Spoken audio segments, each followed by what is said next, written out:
Dica número 1. Nasci em 1813. Dica número 2. Meu pai foi assassinado por ladrões de gado, e eu fiquei órfão ainda criança, e tive que trabalhar desde cedo para me sustentar. Dica número 3. Sou gaúcho.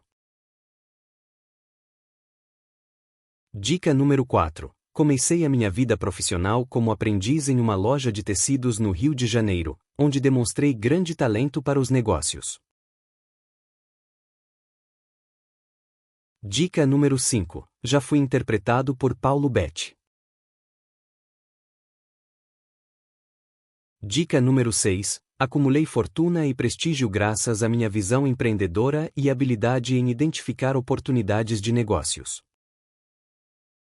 Dica número 7. Fui um grande empresário, e cheguei a acumular uma fortuna que, em valores atuais, seriam de cerca de 85 bilhões de dólares.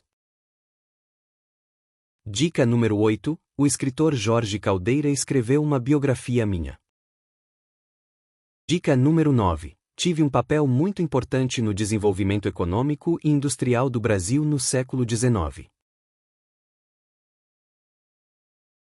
Dica número 10. Eu era contra a escravidão, e utilizava a mão de obra assalariada, em uma época em que a escravidão era legal.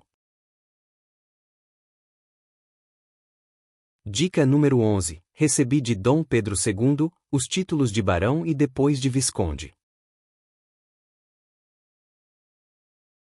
Dica número 12. Me casei com a minha sobrinha e tivemos 18 filhos. Dica número 13. Fundei o atual Banco do Brasil em 1851. Dica número 14. Fui o responsável pela construção da primeira ferrovia do Brasil, inaugurada em 1854.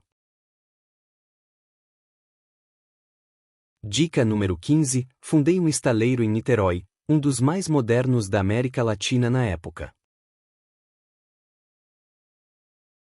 Dica número 16. Conectei a América do Sul e a Europa através de um cabo submarino telegráfico. Dica número 17. Instalei um inovador sistema de iluminação pública a gás no Rio de Janeiro. Dica número 18. A Guerra do Paraguai impactou negativamente meus negócios.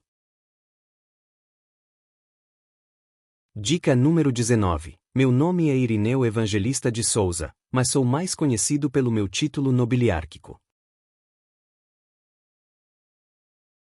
Dica número 20. Morri em 1889, em Petrópolis, poucas semanas antes da proclamação da República, aos 75 anos de idade. E aí, acertou? Parabéns para quem palpitou, Irineu Evangelista de Souza, o Visconde de Mauá.